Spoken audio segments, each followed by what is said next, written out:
कौन ब्रह्मा का पिता है, कौन विष्णु की मां, शंकर का दादा कौन है, हमको दे बता। ये जानने के लिए कृपया सुनिए। जगत गुरु तत्वदर्शी संत रामपाल जी महाराज के अमृत वचन सर्व पवित्र धर्मों के पवित्र शास्त्रों के आधार पर। देखो, परमेश्वर को यानी लाल को कौड़ी बताया किसने? उन्हीं अज्ञानी ऋषियों, गुरुओं, महर्षियों ने जिन्होंने परमात्मा के बारे में कै ख का भी ज्ञान नहीं। उन्हीं में से एक देखिएगा महर्षि दानंद। ये देखिएगा अथ सत्यार्थ प्रकाश है। वेद आदि विविध सदशास्त्र प्रमाणई संवित श्रीमत् परमहंस वर्जाकाचार्य महर्षि दानंद सरस्वती स्वामी विरचित, वही रचित है। प्रकाशक है वैदिक यतिमंडल दानंद मठ, दीनानगर, पंजाब से।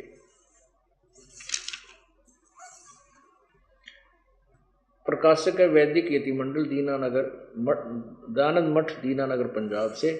प्रकाशक कहाँ से है, इसके मुद्रक कौन है, प्रिंट कहाँ से हुआ है? आचार्य प्रिंटिंग प्रेस, दानंद मठ, गोहाना मार्ग, रोहतक से। अब इसके 11वें समोल्लास में कलम तोड़ रखी है स्वामी दानंद जी ने कबीर साहब के बारे में लिखने की। ये देखिएगा, एकादश समोल्लास है, पृष्ठ 306 से प्रारंभ होता है।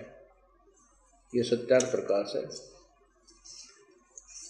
कबीर प्रश्न किसी ने कहा कि कबीर पंथी तो अच्छे हैं। उत्तर स्वामी जी का नहीं।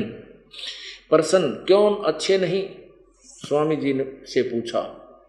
और प्रश्नकर्ता कहता है कि पाषाण आदि मूर्ति का खंडन करते थे कबीर जी, और कबीर साहब फूलों से उत्पन्न हुए और अंत में भी फूल हो गए। ब्रह्मा विष्णु महादेव का जन्म नहीं था,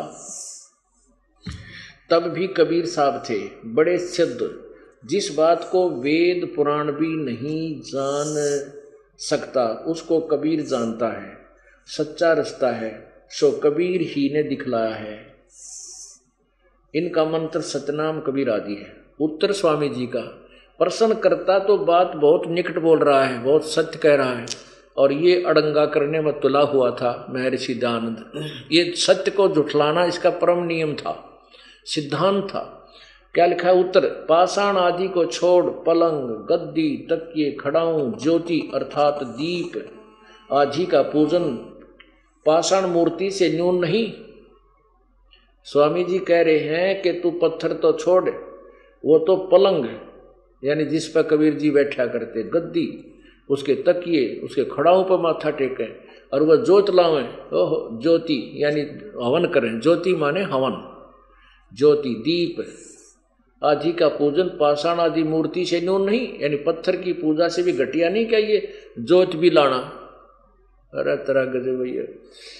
फिर कहते हैं क्या कबीर साहब भनूगा था? वह कलियां थी जो फूलों से उत्पन्न हुआ और अंत में फूल हो गया। यहाँ जो यह बात सुनी जाती है वही सच्ची होगी। एक तो जिस आदमी ने कॉन्फिडेंस नहीं तो वो लेख लिखना ही नहीं चाहिए, जिसको क्लियर पता नहीं कि ये के था, कैसे था, तो कहा यह सुनी जाती है सही होगी। जब तक बेरा ही नहीं तो फिर इसमें सदग्रंथ में अपने अनुभव में लिख क्यों रहा है? क्लियर सत्य इसी को कहते हैं जो निर्णायक ज्ञान हो, नथिंग एल्स, फाइनल हो। और किसी भी, जैसे इन्होंने इसके अनुवाद में देखना महर्षि दानंद जी के द्वारा भाषा यजुर्वेद या ऋग्वेद जितना भी इसने अड़ंगा कराया है, उसमें हर एक शब्द के बाद लिखा इसका अर्थ या वा, अर्थ ये वा, उसके बाद फिर वा, उसके बाद फिर वा के होता हो तो कंटिन्यूस होना चाहिए उसका अर्थ। वा का मतलब ये भी उसका है, ये भी उसका है, ये भी उसका है, ये कोई अनुवाद होता है? यहाँ देखो, फिर भी हम इसी को लेते हैं पहले। यहाँ जो ये बात सुनी जाती है वही सच्ची होगी कि कोई जुलाहा काशी में रहता था, उसका लड़का बाला नहीं था। एक समय थोड़ी सी रात्रि थी, बाजार में चला जाता था तो देखा सड़क के किनारे में एक टोकरी में फूलों के बीच में उसी रात का जन्मा बालक था। वह उसको उठा ले गया, अपनी स्त्री को दिया, उसने उस पालन किया। जब वह बड़ा हुआ तब दुल्हे का काम करता था। किसी पंडित के पास संस्कृत पढ़ने के लिए गया। उसने उसका अपमान किया, कहा कि हम दुल्हे को नहीं पढ़ाते। इस प्रकार कई पंडितों के पास फिरा, परंतु किसी ने न पढ़ाया। तब ऊट पटांग भाषा बनाकर जुल्हे आदि नीच लोगों को समझाने लगा। अरे तेरा गजब भैया, एक पूरे समुदाय को नीच शब्द प्रयोग करा, जुल्हे आदि नीच लोगों को समझाने लगा। तंबूरे लेकर गाता था। अय है, अब देखो वेद कहेंगे इस बात को पुण्यात्माओं। अब जो स्वामी जी जिसको नकार रहे हैं, दानंद जी जिसको कह रहे हैं वो तो ऐसे था वैसा था, उसका वेद समर्थन करेंगे। कबीर जी के विषय में स्वामी दानंद जी कह रहे हैं तंबूरे लेकर गाता था, भजन बनाता था, विशेष पंडित शास्त्र वेदों की निंदा किया करता था। कुछ मूर्ख लोग उसके जाल में फंस गए। जब मर गया तब लोगों ने उसको सिद्ध बना लिया। जो उसने जीते जी बनाया था उसको उसके चेले पढ़ते रहे। कान को मूंद कर जो शब्द सुना जाता उसको अनहत शब्द सिद्धांत कहा है, ठहराया। मन की वृत्ति को सुरती कहते हैं। उसको शब्द सुनने में लगाना, उसी को संत और परमेश्वर का ध्यान बतलाते। वहां काल नहीं पहुंचता। वृक्षी के तुल्य तिलक और चंदन आदि लकड़े के कंठी बांधते हैं। भला विचार देखो कि इसमें आत्मा की उन्नति और ज्ञान क्या बढ़ सकता है। यह मत लड़कों के खेल की लीला है, के तुल्य लीला है। अपने आत्माओं इन महापुरुषों के इसे महापुरुषों ने बैठा दिया भगवान के विषय। लाल को कौड़ी बता रहा। स्वामी जी कहते हैं कि वो पंडितों के पास गया, किसी ने पढ़ाया को नहीं। जब पहले ये पता ही था, अंडरस्टूड था कि कोई भी पंडित के अतिरिक्त उस समय कोई किसी अन्य जाति वाले ब्राह्मण पढ़ाया नहीं करते, तो अब प्रयत्न करना ही व्यर्थ था। तो परमेश्वर ने किसी के पास पढ़ने की आवश्यकता ही नहीं थी। वो तो जगत गुरु है, तत्वदर्शी संत रूप में आते हैं, वही है। वो तो सब ज्ञानों से, सब भाषाओं से, सब लैंग्वेज से परिचित है। परमेश्वर जी के विषय में स्वामी जी दानंद जी ने जो कहा है कि वो तंबूरे लेकर गाता था, भजन बनाता था, कुछ मूर्ख लोग, दुल्हे आदि नीच लोग उसके जाल में फंस गए। अब इसी का समर्थन वेद बताएंगे कि वो परमेश्वर जब बालक रूप में प्रकट होता है, अपनी महिमा आप ही गाता है और उच्चारण करके ऊंचे स्वर में बोलता है, लोकों कीर्तियों के माध्यम से, दोहों के माध्यम से। वो परमात्मा ही होता है। वो कबीर वाणी द्वारा अपनी महिमा बोलता, कबीर गिरह। इसके प्रमाण के लिए देखिए ऋग्वेद मंडल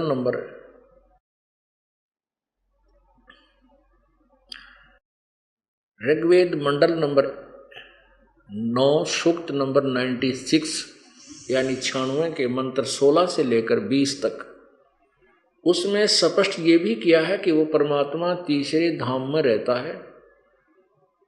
पुण्यात्मा, परमात्मा ने स्वयं कहा था, वेद हमारा भेद है, मैं मिलो वेद से नाही, और जौन वेद से मैं मिलूं वो वेद जानते नहीं। परमात्मा कहते थे वेद, चारों वेद मेरे विषय में गुणगान कर रहे हैं, लेकिन उन वेदों में वर्णित विधि के आधार से मैं प्राप्त नहीं हो सकता। और जौन वेद से यानी जिस वेद से या 5वें वेद से मैं मिलूं उसको वेद जानते ना, क्योंकि यजुर्वेद अध्याय नंबर 40 के मंत्र नंबर 10 और 13 में स्पष्ट किया है।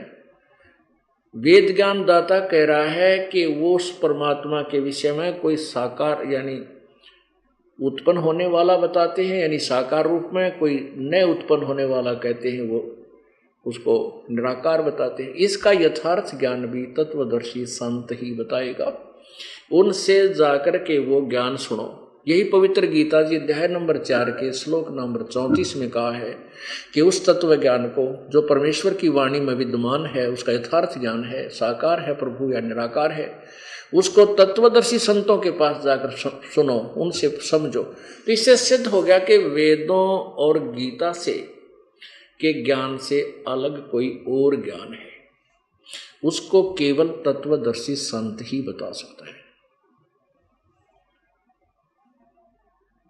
तो इसलिए परमात्मा कहते हैं कि जिस वेद से मैं मिलूं, वो वेद कहते हम नहीं जानते, उसके बारे में किसी तत्वदर्शी संत को से पूछो तो वो तत्वदर्शी संत भी मैं ही हूं, परमात्मा स्वयं आकर कहते हैं।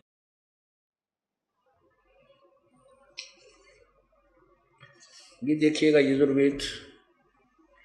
अब इन्होंने महर्षि दानद ने तो बैठा रखा है संवाद का, फिर भी जो सच्चाई है वो छुप नहीं पा रही।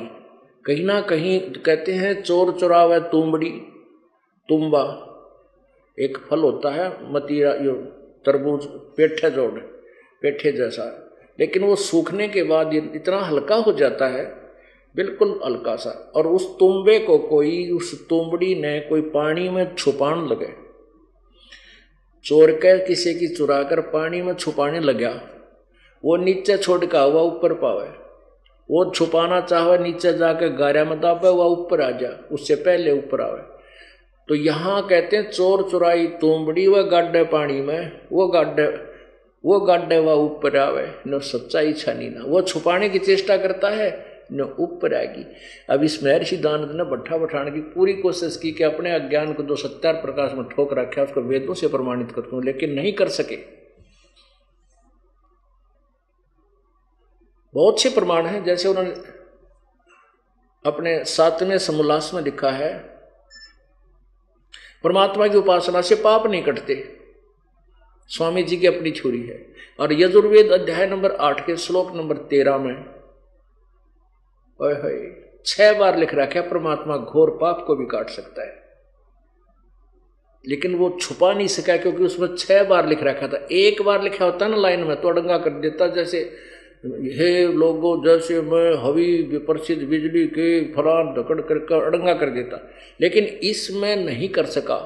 6 बार लिख रखा है परमात्मा घोर पाप को भी काट दे, दान देने वाले के पाप को नाश करता है, समाप्त करता है, क्षमा करता है। अब देखिएगा, क्योंकि ये यजुर्वेदिन के द्वारा अनुवाद किया हुआ तकरीबन सबके पास उपलब्ध है, आसानी से तुलना हो सकती है, इसलिए दास यही दिखाता है।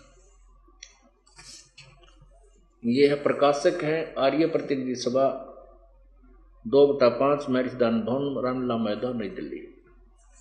इसमें 40 में ये देखिएगा 44वां अध्याय, 40वां अध्याय। अब इसमें 10 नंबर में क्या लिखा है इन्होंने, हे मनुष्यों जैसे हम लोग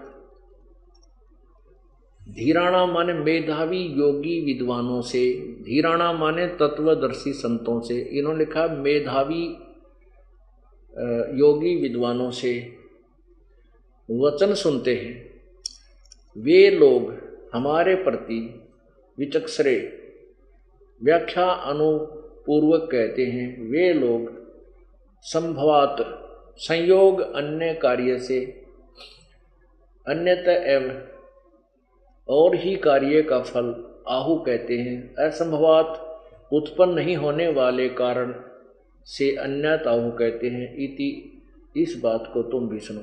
अब इसका अर्थ क्या है, क्योंकि परमात्मा के विषय में बात चल रही है, पिछले श्लोकों से संबंध है इसका, कि कोई तो अन्यत, देखो अन्यत, कोई अन्यत और, यानी इसका अर्थ है कि कोई तो परमात्मा को संभव माने जन्म लेने वाला, संयोग जन्य यानी माता पिता के संयोग से उत्पन्न होने वाला, इन कार्यों में जा दिया। असंभवत उत्पन्न नहीं होने वाला, असंभवात कहते हैं, आहु माने कहते हैं। इसका अर्थ ये है कि कोई तो परमात्मा को उत्पन्न होने वाला कहते हैं, कोई न उत्पन्न होने वाला यानी निराकार बताते हैं, इस सभी ज्ञान को तुम धीरा नाम माने मेधावी विद्वानों तत्वदर्शी संतों से सुनो, वे ही तुम्हें बताएंगे। वे हमारे प्रति विचक्षरे माने विस्तार पूर्वक बताते हैं। अब इससे सिद्ध हो गया कि वेद ज्ञान दाता कह रहा है कि वो तत्व परमात्मा के विषय में कोई कुछ कहता है, कोई तो कहता है भगवान जन्म लेता है, अन्य दूसरे कहते हैं जन्म नहीं लेता, यानी साकार नहीं है, वो निराकार है। इस विशेष इसका ज्ञान विस्तार पूर्वक वो तत्व धीराणाम तत्वदर्शी संत बताएंगे, उनसे सुनो। अब इस दास को परमेश्वर जी ने तत्वदर्शी संत बना के भेजा है। आज से 600 वर्ष पहले कबीर परमेश्वर ने अपनी अमृतवाणी में लिखा है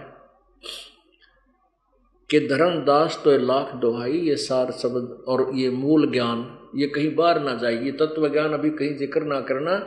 इन अज्ञानी जो संत ऋषि गुरु जो बने बैठे दुनिया को भ्रमित करें न बांटन दे हुआ बाई, ये जैसे शनिपात के बुखार में बिरडाया करें न बिरडाओ, इनको ज्ञान किसी को कुछ नहीं।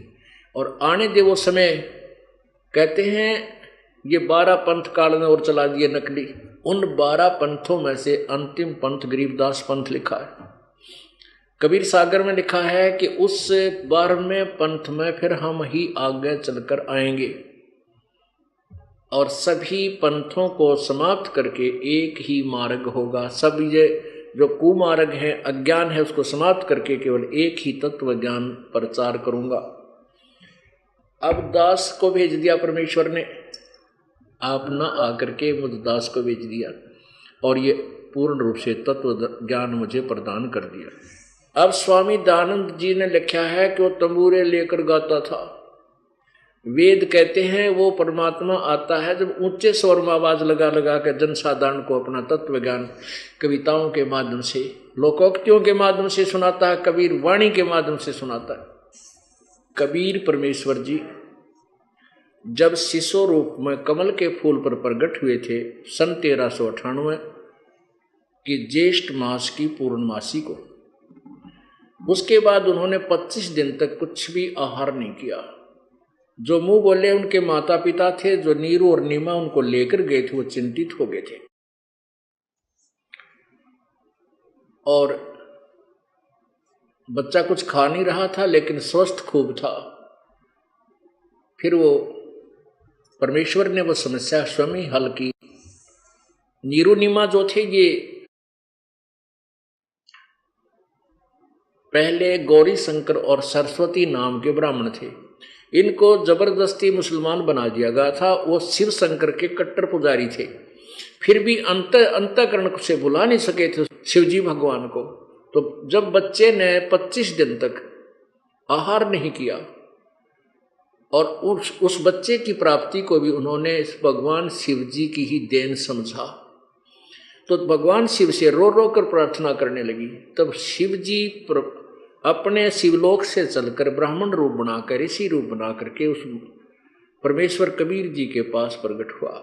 माई से पूछा कि क्यों रो रही है, कारण बताया कि मेरा बेटा मेरे भगवान शिव जी ने दिया है, कमल के फूल पर पाया है और अब ये आहार नहीं कर रहा, ये मरेगा, मैं भी मरूंगी।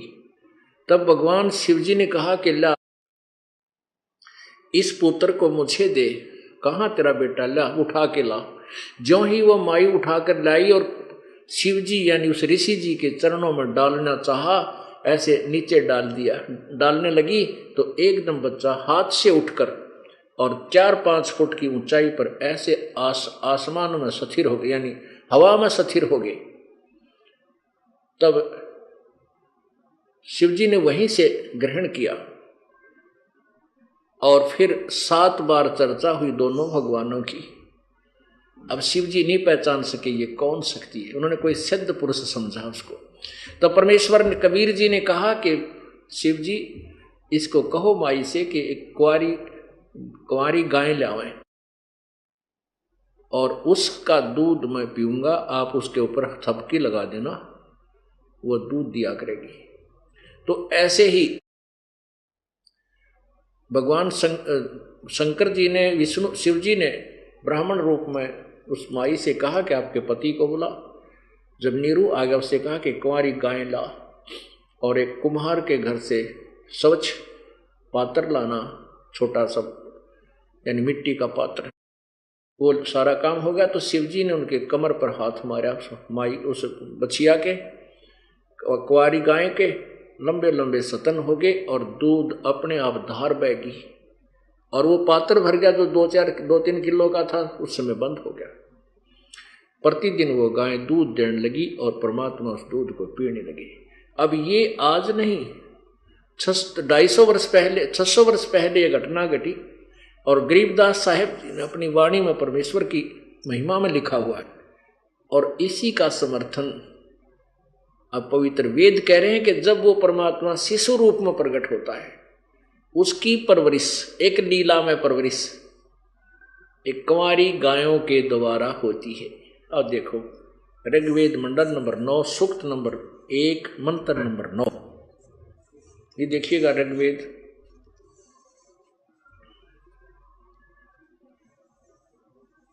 मंडल नंबर 9 और 10, महर्षि दानव सरस्वती, ये कहाँ से छुपा है? सार्वदेशिक आर्य प्रतिनिधि सभा, महर्षि दानव भवन, रामलीला मैदान, नई दिल्ली, इतने। इसके मंडल नंबर 9 के सूक्त नंबर 1 के, यह है ऋग्वेद मंडल नंबर 9 सूक्त नंबर 1 और मंत्र नंबर 9। इसमें स्पष्ट किया है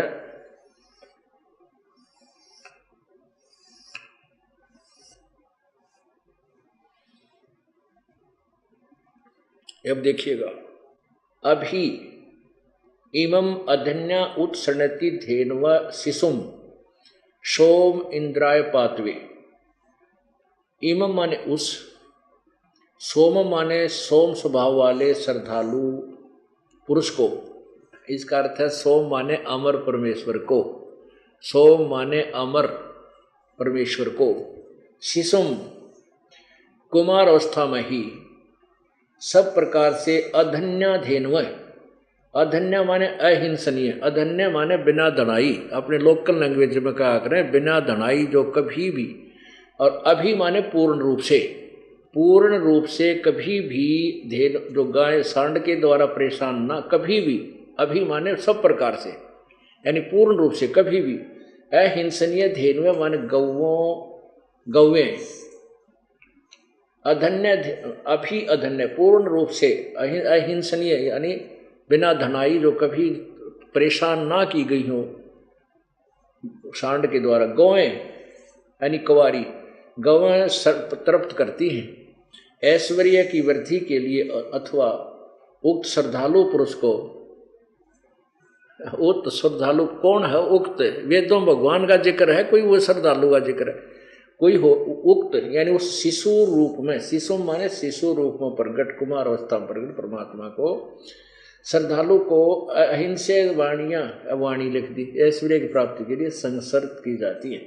अब धेनु लिख रखा है, धेनु है। अब ये सिद्ध हो गया कि उस वेद भी गवाही दे रहे हैं कि जब वो परमात्मा शिशु रूप धारण करके प्रकट होता है तो उसकी परवरिश की लीला कुंवारी गायों के द्वारा होती है। अब आगे देखिएगा ऋग्वेद मंडल नंबर 9 मंत्र नंबर 96 यानी 96 और मंत्र नंबर 16, 17, 18, 19 और 20। पुण्यात्मा ये 5 दिन का सत्संग इसलिए किया जाता है कि अपना 5 दिन छुट्टी लेकर आए, और आजकल बच्चों की छुट्टियां हो जाती हैं, विशेष कृपा परमात्मा की, और सपरिवार आके भगवान के इस अमृत ज्ञान की वर्षा में जो है ओतप्रोत हो जाना चाहिए, भीग जानी चाहिए आत्मा। इसलिए इसमें पूर्ण रूप से इस तत्व ज्ञान को विस्तार से और तसल्ली के साथ आपको समझ पेश किया जाता है, इसलिए इसमें 5 दिन का समय दिया जाता है। अब यही ऋग्वेद मंडल नंबर 9 सूक्त नंबर 96,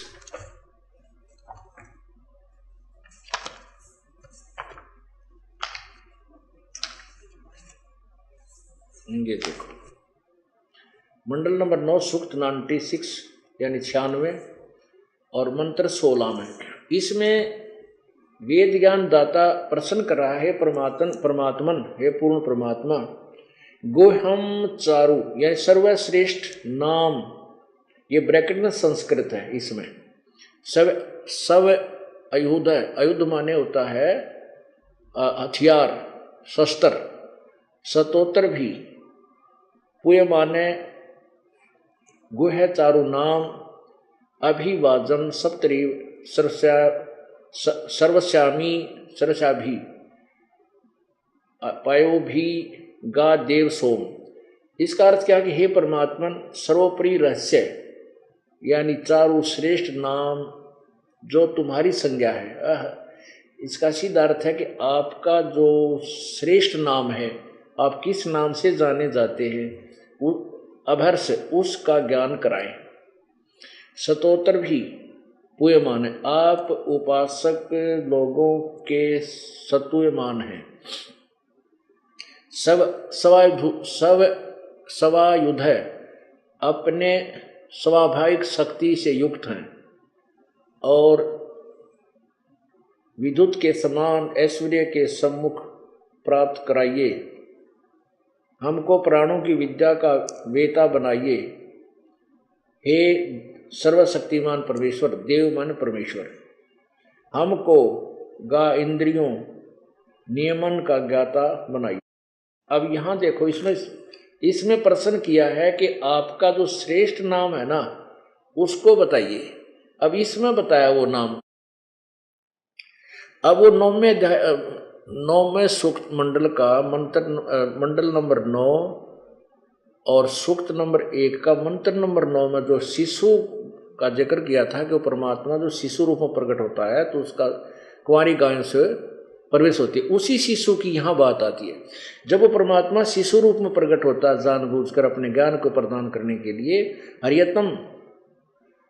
हरियंतम माने मनुष्य के शरीर के तुल्य, मनुष्य जैसे बालक बच्चे के रूप में शिशु हरियंतम। तो ये क्या लिखा है ना, ये देखो, कबीर गिरभी कावेना कबीर संत सोम पवित्रम अत्यथ भी रेभन। रेभन का अर्थ होता ऊंचे स्वर में आवाज लगा कर बोलता है। शिशुम जगानम हरियंतम मर्दंती सुबंती वर्हन मरुतो गणेन। कबीर गिरभी, ये कवि ऊपर रे लगा हुआ दोनों आधार है, ये यहाँ कबीर गिरभी कावेना कबीर संत सोम। इसको कवि, ये कवि ही बोल देते, इसको कबीर भी बोल सकते हैं, नो प्रॉब्लम। अब देखो आत्मा यहाँ गड़बड़ आती है। ये के टांगड़ा महन्यों कहे रामपाल को व्याकरण नहीं आती। अरे भले आदमी हो, तुमने तो व्याकरण आवती उड़ंगा कर रखा, तुमने वेद ज्ञान का पता है को नहीं, तुम्हारे द्वारा बनाएगी व्याकरण पे के विश्वास करे।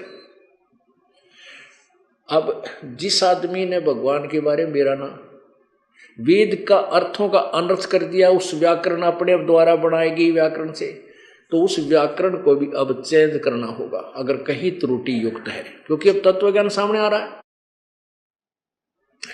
अब वेद भाषा, ये महर्षि दानंद जी सत्यार प्रकाश में स्वयं कहते हैं कि वेद ज्ञान 7वें समोल्लास में कि भाषा जो है ये भगवान की दी, ये वेद ज्ञान जो है, जो भाषा है वेद ज्ञान की भाषा है, वो प्रभु प्रदत्त है और व्याकरण आदि महर्षियों ने ऋषियों ने बनाई है उस ज्ञान को समझने के लिए। तो इससे सिद्ध है कि जिन ऋषियों ने कह का भी ना मेरा भगवान का सारा अनुवाद गड़बड़ कर दिया, तो उन्होंने व्याकरण भी गलत बनाई होगी अपने जोड़ जुगाड़ से उस ज्ञान को जोड़ने के लिए।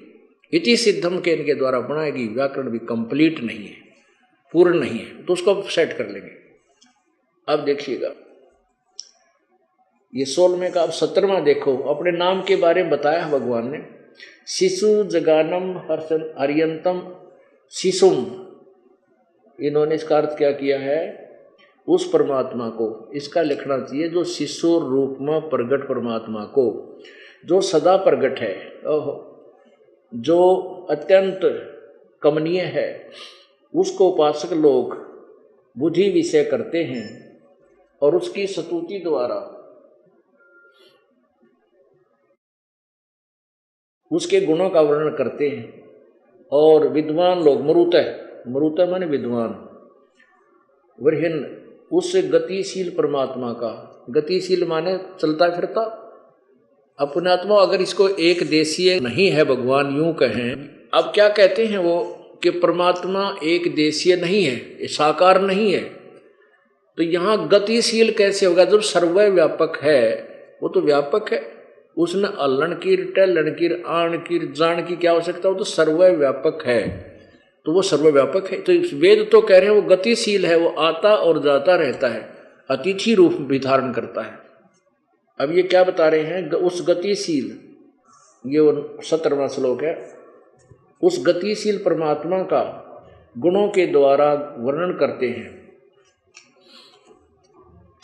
अब इसने क्या कर दिया, देख कैसा बट्ठा बैठा दिया अनुवादकर्ता ने। ये कबीर गिरभी, इसको दो भागों में कर दिया।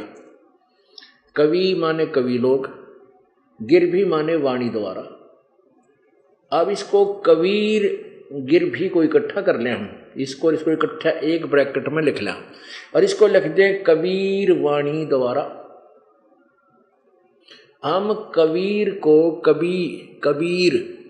कबीर बोलने लागे, कबीर। अपनात्मा ये इतना अड़ंगा, इतना जटिल बना दिया, इस अज्ञान को इतना ठोक दिया कि इस व्याकरण को समझने के लिए भी हमने पुनः ध्यान देना होगा। अब देखिएगा, ये यजुर्वेद है। इस यजुर्वेद को हम दो संधि करके लिख दें, यजुर्वेद, ये यजुर्वेद लिखते हैं। जैसे अभी आपको स्पष्ट करते हैं, ये देखिएगा, ये आपको ऋषिदास द्वारा कृत, मुझदास कृत, ये आध्यात्मिक ज्ञान गंगा या परमेश्वर का साथ संदेश, गहरी नजर गीता में, इनमें आपको ये मिलेगा, इसका स्पष्टीकरण मिलेगा। ये देखिएगा, ये यजुर्वेद है। अब यजुर्वेद की संधि छेद करके लिखें यजुर जमा में वेद, तो भी वही पवित्र पुस्तक यजुर्वेद का ही बोध है। यजु ऐसे लिख दें हम, इसको यजु बोलें चाहे यजुर बोलें, क्योंकि यहाँ यजुर भी ऐसे लिखा जा सकता है, क्योंकि ऊपर रे लगा है, इसको आधा रे लिख दे नीचे। यजुर्वेद भी वही पवित्र पुस्तक यजुर्वेद का ही बोध, हम इसको यजुर्वेद बोलेंगे। यजुर्वेद हम अपनी सिंपल भाषा में वेद बोलते हैं, बै को, जिसमें यज्ञ ये स्तुतियों की रचनाएं हैं, उस धार्मिक पुस्तक को यजुर्वेद कहते हैं। ठीक इसी प्रकार चारों वेदों में लिखा है कबीर देव, हम उसको कबीर देव बोलना, कबीर देव। और देव माने परमात्मा, कबीर माने कबीर। हम इसलिए कबीरों वेदों में वर्णित इस ज्ञान को, इस शब्द को, परमात्मा के नाम को कबीर देव, कबीर साहब कहने लगे। कबीर परमेश्वर है, वह जो सर्वशक्तिमान जगत पिता, सर्वश्रेष्ठ रचनहार, कुल का मालिक, पाप नाशक, काल की कारागार से छुटवाने वाला, बंदी छोड़ है। इसको कबीर देव लिखा, हम इसको कबीर देव, कबीर साहब, कबीर परमात्मा, कबीर कहने लगे। पूरी वह क्या बड़ी मात्रा लगाने लगे, वह क्या कबीर बना लिया, तो भी कबीर परमेश्वर का बोध है। कवि, अब जैसे ये बोलते हैं कवि ही, हम बोलते हैं से कबीर, तो क्या दिक्कत है? हम कबीर कहने लगे, कबीर देव लिखे, तो भी कबीर परमेश्वर का अर्थात कबीर प्रभु का ही बोध है।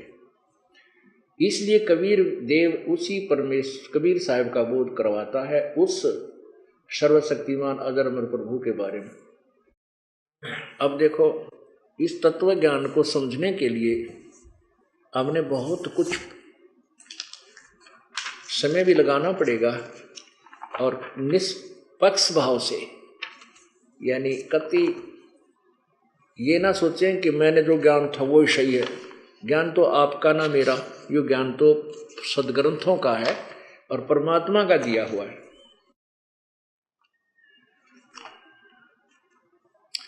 अब देखो 5वें अध्याय के 32वें श्लोक में, ये यजुर्वेद वही यजुर्वेद है, इसके 5वें अध्याय का 5वां अध्याय और श्लोक नंबर 32 में यहाँ स्पष्ट लिखा है, उसी कसी अब कबीर अंघारियसी, हम इसको कबीर बोलने लगे। कबीर अंगारी, कबीर अंगारी माने कबीर पाप नाशक। और बमभारी असी, वो कबीर बमभारी, बमभारी माने बंधनों का शत्रु। या स्वामी जी स्वयं अर्थ करते हैं, हे जगदीश्वर जिस कारण आप कांति मानो, असी माने हैं। अंगारी माने खोटे चलन के जीवों के शत्रु वाह। अब ये वाह शब्द यहाँ नहीं लगना चाहिए, वाह क्यों था? आप कबीर अंगारी, यहाँ कबीर अंगारी, कबीर अंगारी को पहले अंगारी लिख लिया, वाह करके कवि या कांत भर जाए। कबीर अंगारी, आप कबीर परमात्मा पाप नाशक हैं। और बमभारी माने बंधन के शत्रु वाह, तारा आदि तंतुओं के विस्तार कर, वाह के था बंधनों के शत्रु हैं। यानी ये हर समय हर पॉइंट के बाद वाह शब्द जो लिखा जाता है ये अनुवाद ठीक नहीं। तो यहाँ इसे सिद्ध हो गया कि वो कबीर असी, कबीर हम इसको कबीर कहने लगे। अब देखना, और वो बमभारी असी बंधनों का शत्रु रित धामा, वो सतलोक में रहता है। ये देखिए यही 32वां श्लोक, वो पंचम अध्याय का ही। फिर लिखा कि सवर ज्योति, सवर ज्योति स्वयं प्रकाशित, सवर ज्योति, ज्योति स्वर ज्योति माने स्वयं प्रकाशित, इसके अंतरिक्ष को प्रकाश करने वाला इन्होंने लिखा। रित धामा माने सतधाम युक्त, रित धाम माने सतधाम, ये कह रहे हम सतलोक कहते हैं, धाम को चाहे लोक कहो, सतलोक युक्त है, वो सतलोक में रहता। इसी का प्रमाण ऋग्वेद दे रहा है। अब देखो इसी यजुर्वेद अध्याय नंबर 29 में 29 में के 25वें श्लोक में आपको स्पष्ट करते हैं कि कबीर असी परचेता, वो कबीर ही अपने तत्व ज्ञान का बोध कराने वाला है। ये है यजुर्वेद ही, यजुर्वेद चल रहा है इसका 29 29 अध्याय, 29 माने 1 यानी 29।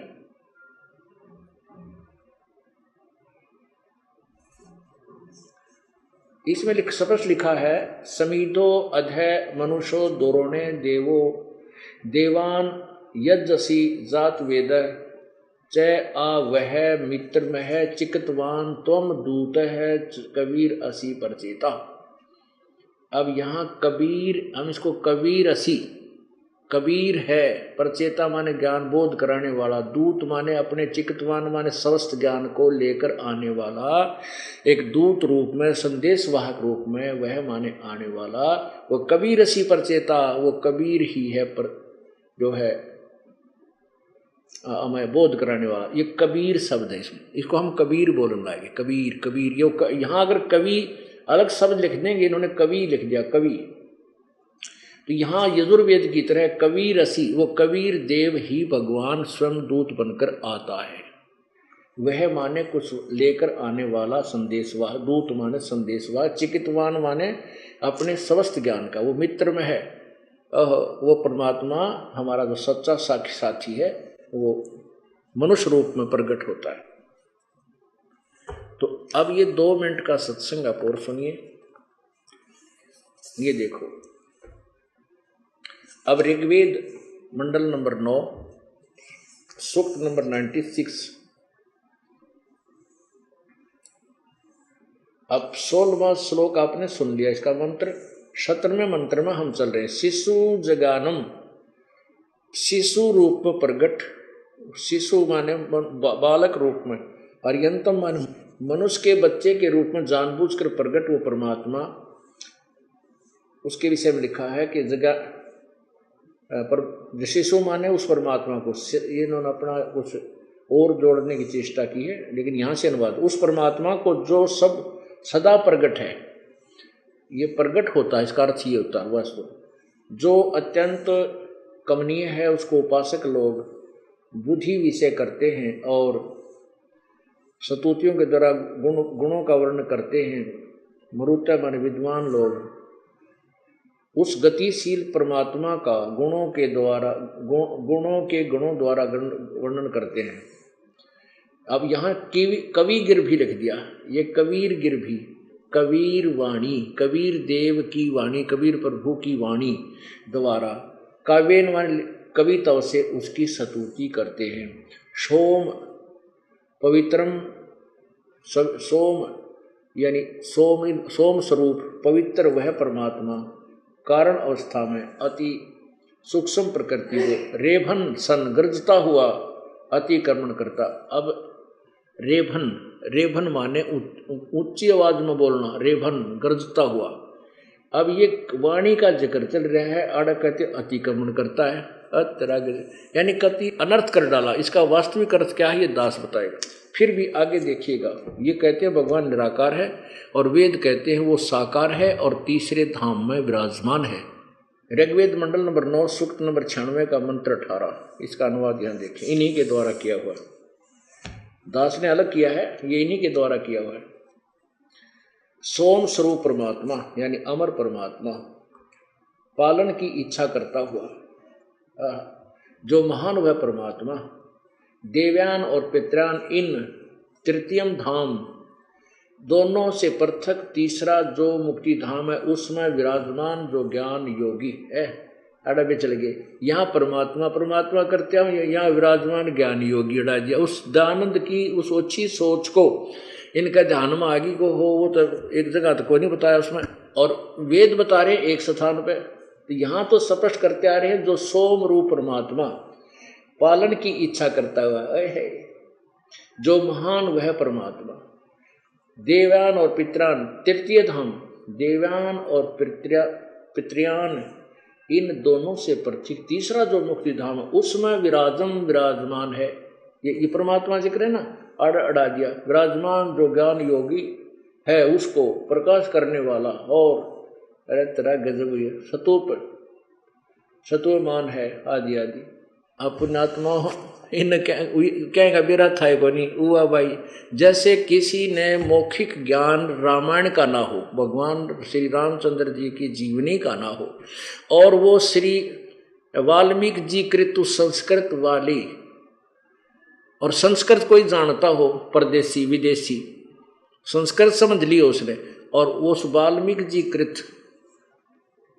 या तुलसीदास जी कृत कोई हिंदी जानने वाला परदेसी जिसने मौखिक ज्ञान ना हो तो रामायण का, और वो अनुवाद करने लगे, क्या करेगा? रावण मांगण गया चून तात लंग बही बैरून, की अनुवाद करेगा इसका वो कि रावण, हमने तो पता कि रावण आटा मांगण गया था बहाना करके, और जिस कारण से उसने जो बदमाशी की उसकी बिरानमाटी हुई। तो पूरी रामायण की कहानी सुनानी पड़ेगी इस एक श्लोक का अनुवाद करने के लिए। और जिसको पता ही नहीं है तो वो क्या पता नहीं क्या लिखेगा, रावण का क्या के अनुवाद कर देगा, मांगण का रोटी, चून का उसने अर्थ का पता नहीं क्योंकि आटा पड़ा हो कहीं। तो इस तरह जो वेद ज्ञान है ये एक सटोरी है, सृष्टि रचना। उस सृष्टि रचना का जो दास आपको बार बार समझाता है प्रभु कबीर दत्त है। तो वो जब तक आप सृष्टि रचना से परिचित नहीं होगे तब तक आप इन सदग्रंथों के अनुवादों को कर ही नहीं सकते। तो सबसे पहले हमें वो मौखिक सृष्टि रचना ज्ञान होनी चाहिए जो आपको शाम के समय बताई जाएगी। बोलो सतगुरुदेव। पुण्यात्माओं, ये सत्संग समागम परमेश्वर कबीर जी के आगमन के उपलक्ष्य में हो रहा है। आज सुबह के सत्संग में आपने सुना कि परमेश्वर कबीर जी, कबीर देव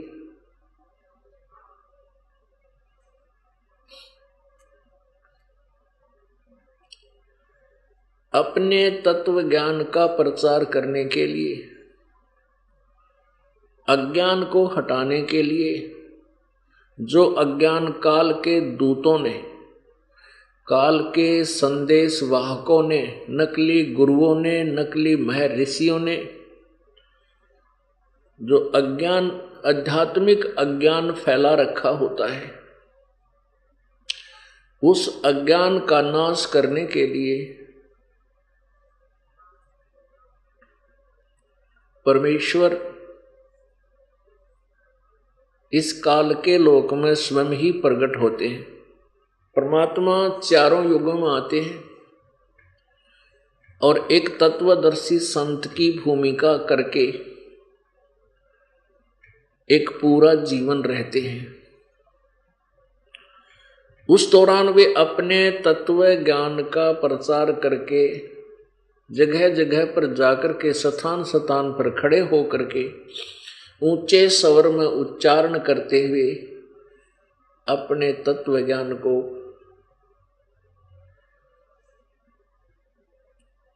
अपनी प्यारी आत्माओं को सुनाते हैं। वो कोयल वाली बोली बोलते हैं। पुण्यात्मा परमात्मा कहते हैं, जो जन मेरी शरण है ताका हूं मैं दास, और गैल गैल लाग्या फिरूं जब तक धरणी आकाश। ये पूर्ण परमात्मा, ये कबीर परमेश्वर हमारे साथ युगों युगों से है। और हम हैं बालक, और हम हैं वो कि हमने नशा कर रखा है। जैसे इस त्रिगुणमयी माया के द्वारा प्रत्येक प्राणी के ऊपर ऐसा दबाव बनाया हुआ है, ऐसा बनाया गया है कि ये उसके कारण इतना प्रभावित है कि यहाँ के सांसारिक क्रियाएं ही इसको अच्छी लगती है और इन्हीं में ये अपना जीवन व्यर्थ करता रहता है। जैसे किसी को नशा हो और वो अपने घर ना जाकर के उसकी शुद्ध किसी और दूसरी तरफ धुन लग जाती है तो उधर ही चल पड़ता है। उसको कोई रोकने की चेष्टा करता है तो भी नहीं रुकता है। जैसे किसी ने शराब पी रखी है, जवान बालक है, पिताजी पीछे पीछे फिरता, बेटा तू घर पर चल, वो कहते तो अब पिताजी फिर भी पीछे पीछे फिरता है।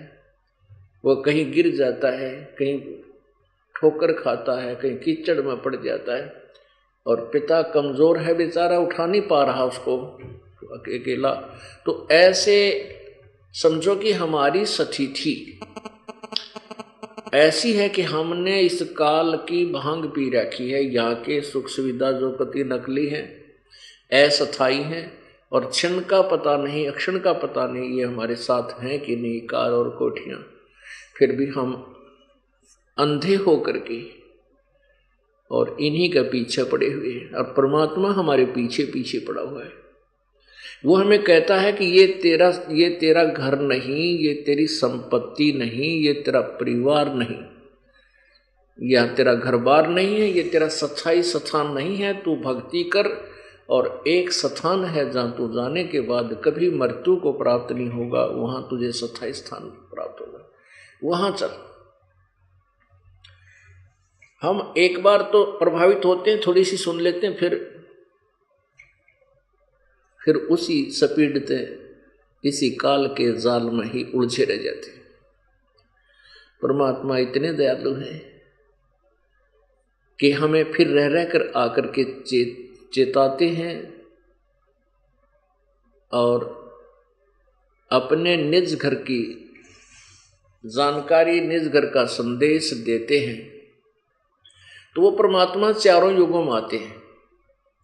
और जैसे आज से 600 वर्ष पहले, लगभग सन 1398 में परमेश्वर प्रकट हुए थे, एक नवजात शिशु का रूप धारण किया था सतलोक से आकर के, स्वयं किसी मां से पैदा नहीं हुए थे। और फिर एक पूरे मनुष्य का जीवन जीकर अतिथि रूप में आए थे और सह शरीर चले गए थे। 120 वर्ष 5 वर्ष की आयु में ही परमात्मा ने प्रवचन शुरू कर दिए थे और बड़े बड़े विद्वानों के छक्के छुड़ा दिए थे।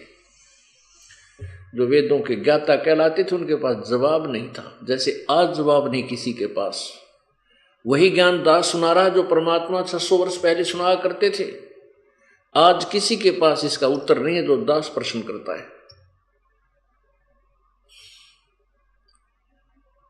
तो परमात्मा ऐसे ही प्रत्येक युग में आते हैं। सतयुग में आए, उनका नाम सत्य सुकृत था। और इसी प्रकार कमल के फूल पर प्रकट हुए और वहां इसी प्रकार उन्होंने 25 दिन तक उस दिन तक खाना नहीं खाया, आहार नहीं किया। फिर परमात्मा ने वही लीला की, कुंवारी गायों से उनका वो दूध जो निकाला, उससे परमात्मा का धारण पोषण हुआ। वैसे तो सबका धारण पोषण करने वाला, उसको धारण पोषण की आवश्यकता नहीं, फिर भी लीला करते हैं परमात्मा। तो इसी प्रकार त्रेता युग में परमात्मा आए मुनिंदर नाम, ऋषि मुनिंदर के नाम से। उस समय भी सतयुग में आए, उस समय भी अपने तत्व ज्ञान का प्रचार किया था।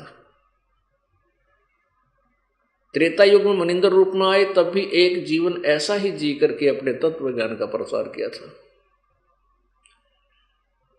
और द्वापर युग में आए करुणामय नाम से, तब भी अपने तत्व ज्ञान का ऐसे ही कुछ वर्षों तक रह करके प्रचार किया और लिपिबद्ध करवाया।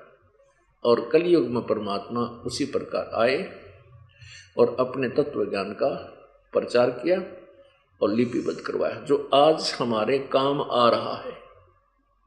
उसी के आधार से हम चल रहे हैं और उसी का समर्थन सब सदग्रंथों ने दिया है।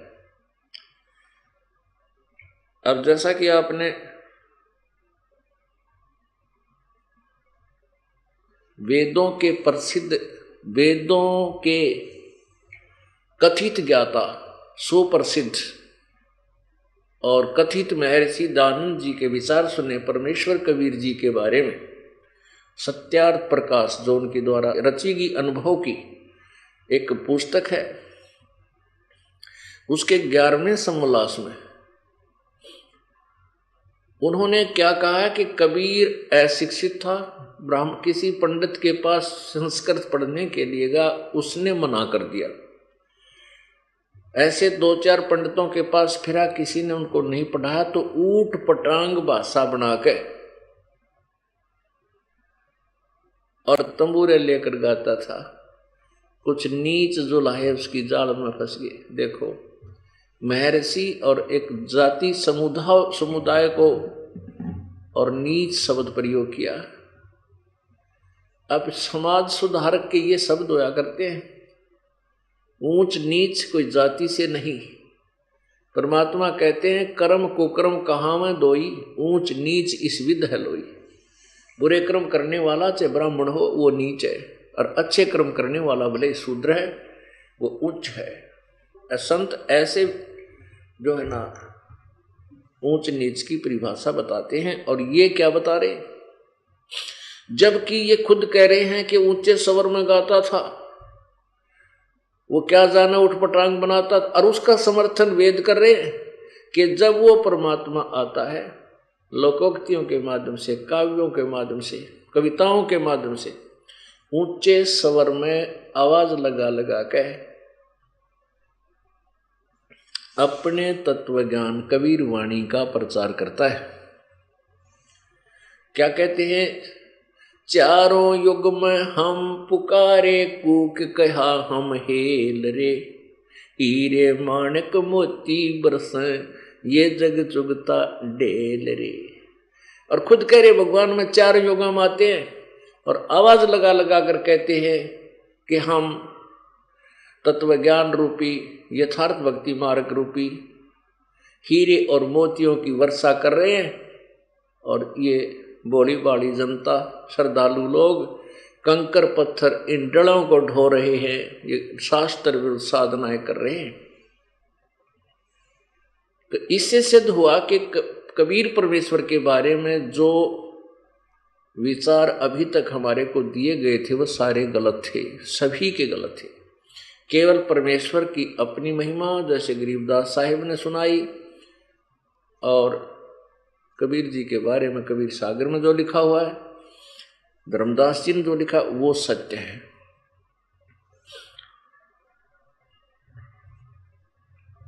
परमात्मा के विषय में वेद समर्थन करते हैं।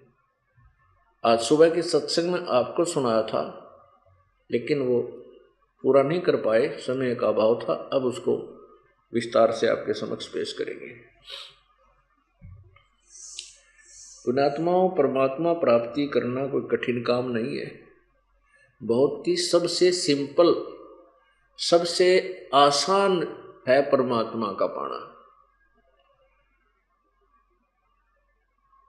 कठिन क्या है कि तत्व ज्ञान प्राप्त होना और इस मन को ये विश्वास हो जाना कि जो मैं क्रिया कर रहा हूं ये सत्य है, सत्य है। तो उसके लिए हमने आधार बनाना पड़ता है।